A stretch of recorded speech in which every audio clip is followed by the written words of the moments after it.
कभी कभी कुछ मुसलमान लोग या उनके मौला लोग ये बोलते रहते हैं, मिसगाइड करते रहते हैं कि भारतवर्ष में मुसलमान लोग ने बहुत से ऐतिहासिक स्थान बनाए, जैसे कुतुब मीनार है, ताजमहल है, 10 हजारी है और लाल किला है और कुतुब मीनार है। इस प्रकार के बहुत से एग्जाम्पल, ताजमहल तक एग्जाम्पल दे देते हैं। उनकी ये भूल है। जब हम अजंता की गुफा में देखते हैं, रामेश्वर में देखते हैं या बद्रीनाथ केदारनाथ की मंदिरों में दर्शन कराते हैं या खजुराहो के गुफाओं में या मंदिरों में जो झांकियाँ हमारी दिखलाई जाती है, और भी भारत के बहुत से मंदिरों में, कोणार्क का मंदिर हुआ या हम्पी हुआ या उडुपी हुआ या बीजापुर हुआ, वहाँ पर जो ऐतिहासिक हमारे यहाँ दर्शाया गया है, हमारी संस्कृति, हमारी सभ्यता, हमारा सनातन धर्म को जो दर्शाया गया है, वो मुसलमान भाइयों को मालूम नहीं है। यदि वो मुसलमान भाई उस स्थानों में जाके देखे तब उनको याद होगा और ये समझेंगे कि भारतवर्ष में कितने सनातन धर्मी वाले लोग हैं, जो कि उनका इतिहास और कल्चर कितना ऊंचा है, इसका उसका कोई वर्णन नहीं किया जा सकता है। मैं सम्मान करता हूँ मुग़ल साम्राज्य में जो भी चीज़ बनी है, मैं उसका विरोधी नहीं करता हूँ, लेकिन वो वहीं तक सीमित रहते हैं जब भारत के दूसरे प्रांतों में जाके देखें। और कुतुब मीनार से भी पुराना बना हुआ है, ताजमहल से पुराना बना हुआ है, 10 हजारी से बना हुआ पहला है, लाल किला से भी बना है, राजस्थान में बड़े बड़े फोर्ट बने हुए हैं, बड़े बड़े किले बने हुए हैं, बहुत से ऐसे हिस्टोरिकल प्लेस है भारतवर्ष में। उसको यदि वो देखे तब उनको एहसास होगा कि हिंदू सनातन धर्म कितना पुराना है। 3000 वर्ष पहले सम्राट अशोक ने भारतवर्ष में बुद्धिज्म का प्रचार किया था। उसके पहले तक भारतवर्ष में कितना ऐतिहासिक स्थान है, इन मुग़ल भाई लोग को मालूम नहीं है। यदि मालूम होता ना तो फिर ये इतना बात लंबा लंबा चौड़ा नहीं करते। भारत के दक्षिण भारत में यदि बहुत से प्राचीन मंदिरों का वर्णन किया देखते हैं और ऐतिहासिक माना जाता है, उस जगह में ऐसी ऐसी गुफाएं हैं, चाहे कर्नाटक हो, चाहे आंध्र हो, चाहे तमिलनाडु हो, चाहे केरल हो, ये मुसलमान भाई उस स्थान में जाते नहीं हैं।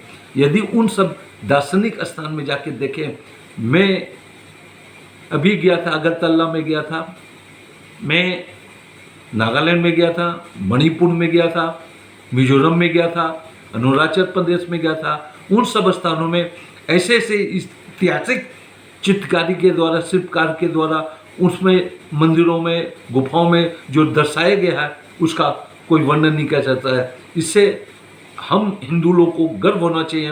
और ये जो बोलते रहते हैं कि भाई हम बहुत पुराने हैं, बहुत ये हैं, तो इनकी जो लंबी लंबी जो नफरत वाली जो बात होती है, उसको अपने मन से निकाल दें। और जब उस स्थानों को जाके दर्शन करेंगे तब उनको इस चीज़ का एहसास हो जाएगा कि भारत में हिंदू सनातन धर्म कितना प्राचीन धर्म है, इसका कोई मूल्यांकन नहीं किया जा सकता है। ऐसे उड़ीसा में कोणार्क मंदिर है, जगन्नाथ मंदिर है, वृंदावन है, बांके बिहारी का मंदिर है, ऐसे बहुत से मंदिर का है। मैं किसका गिनती इन मुसलमान भाई लोग को सुना के बतलाऊं? यदि वो जाए और देखे और समझे तब जाके इस प्रकार की जो भाषा बोलते हैं उनका बोलना बंद हो जाए। भारत में रहते हैं, भारत का जो नियम है, जो कानून है, उनको सबको मानना चाहिए। एक नियम, एक कानून सबको मानना चाहिए। ये बार बार में जो चिल्लाते हैं, हमारे कुरान में ही लिखा है, मेरे कुरान में लिखा है, मैं उसको मानूंगा। कुरान अपनी जगह है, गीता अपनी जगह है, रामायण अपनी जगह है, भागवत अपनी जगह है। यह समाज को संगठित करना, परिवार को संगठित करना, अपने धर्म को पालन करने में मैं इनका विरोध नहीं करता हूँ, लेकिन भारत में रहते हैं, भारत में जो नियम है वो कानून को इनको सबको मानना चाहिए। नहीं मानते हैं तो फिर जाके ये हमारे लिए एक विषय समस्या का उत्पन्न करने की समस्या कर देते हैं। इसमें हमारे यहाँ जो क्षेत्रीय पार्टी होती है वो इनका बहुत बड़ा सपोर्ट करती है। हमारे पूर्वज लोग यानी बुजुर्ग लोग या हमारे ऋषि मुनि लोग या उस समय के बहुत से समाज के लोगों ने ऐसी विचारधाराओं के द्वारा परिवार का उत्सव जो भी होता था उस उत्सव में बड़े विधि विधान से किया जाता था। 16 संस्कार हुआ करते थे। सबसे 16 संस्कार में है जन्म का संस्कार, फिर गुरु पाठशाला जाने का संस्कार, जनेऊ संस्कार होता था, शादी का संस्कार होता था, गर्भाधान का संस्कार होता था और मरने का संस्कार होता था। इस प्रकार से 16 संस्कार हम लोग के यहाँ सनातन धर्म के द्वारा बनाया गया था नियम कानून को। बहुत से लोग इस परिपाठी को जानते हैं कि नहीं जानते हैं वो हम नहीं जानते हैं, लेकिन धीरे धीरे इस प्रकार की जो परंपरा है लुप्त होती जा रही है। क्या कारण है? या तो हमारे बुजुर्ग लोग युवा पीढ़ी को बतलाते नहीं हैं, या हमारे ब्राह्मण जो है वो युवा पीढ़ी परिवार को नहीं बतलाते हैं। सब काम शॉर्ट में होता जा रहा है। लेडीज़ लोग का, महिला लोग का या औरतों का जब शादी होता है तो भिन्न भिन्न प्रकार से उनको श्रृंगार किया जाता है, मांग टीका भरा जाता है, सिंदूर भरा जाता है, नथ पहनाया जाता है, पजेब पहनाया जाता है, कान में कुंडल पहनाया जाता है, नाक में नथ पहनाई जाती है। इस प्रकार से श्रृंगार करके उस महिला को या उस औरत को मैके से ससुराल में विदा किया जाता था। लेकिन ये परिपाटी धीरे धीरे लुप्त होती जा रही है और नगण्य हो जाती है। यूपी में क्या, बिहार में बहुत से महिला लोग से बात किया, इस नाक से लेके ऐसे करके ऊपर माथे तक सिंदूर लगाती है। और मैंने कई महिलाओं से पूछा, कईयों ने जवाब नहीं दिया, सिर्फ 2-3 महिलाओं ने हमको सही जवाब दिया। घर में भी हमने अपनी पत्नी से पूछा और भी लोगों से पूछा, इसके बारे में उनको जानकारी नहीं थी। मैं अपने वक्तव्य के द्वारा लोगों को इस प्रकार की जानकारी देते हैं, नाक से लेके ऊपर मांग तक सिंदूर क्यों भरा जाता है। पहले सिंदूर समझिए, सिंदूर कैसे बनता है, चूना हल्दी का मिश्रित करके ही सिंदूर बनता है। दूसरा बात, इस पोजीशन से लेके यहाँ तक का जो होता है मैके का होता है। बीच में जो बिंदी होती है वो भगवान विष्णु को बिंदी लगाते हैं, और ऊपर वाला जो हिस्सा होता है वो ससुराल पक्ष का होता है। यानी वो महिला जब इस प्रकार का श्रृंगार करती है सिंदूर के द्वारा, तो ये कामना करती है भगवान से, ये प्रभु मैके का परिवार और ससुराल परिवार दोनों खुशहाली से अपना जीवन यापन करे।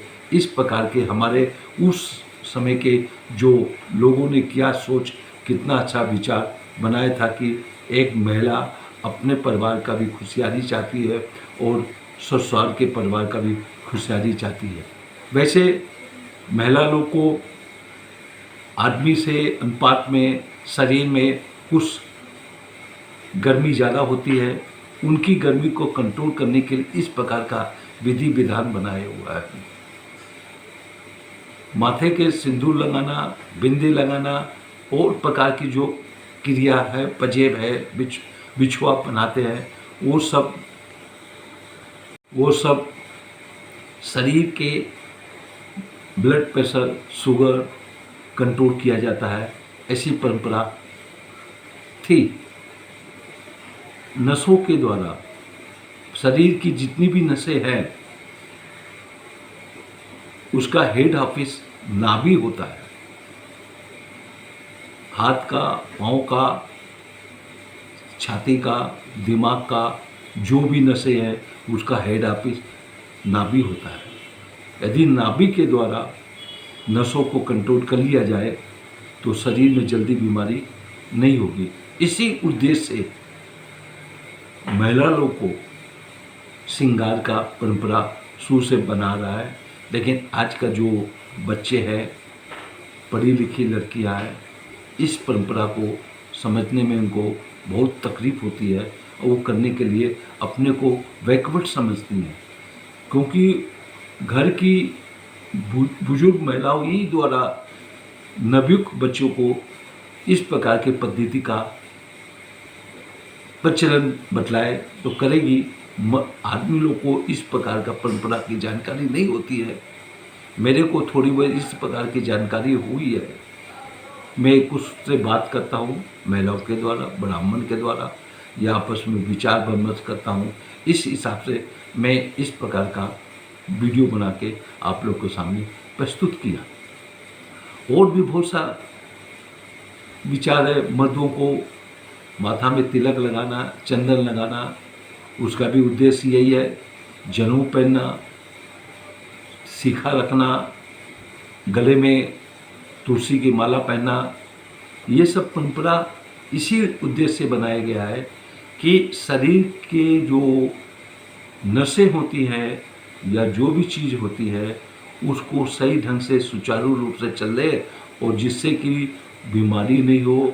मरना तो सबको है, कोई अमर होके नहीं आया है, लेकिन जब तक जीवित रहेगा तब तक वो स्वस्थ निरोगी रहेगा, मन पसंद रहेगा, बुद्धि स्थिर रहेगी, विचार अच्छे रहेंगे। इस उद्देश्य से हमारे उस समय के बुजुर्ग लोगों ने इस प्रकार की परिपाटी बनाई थी।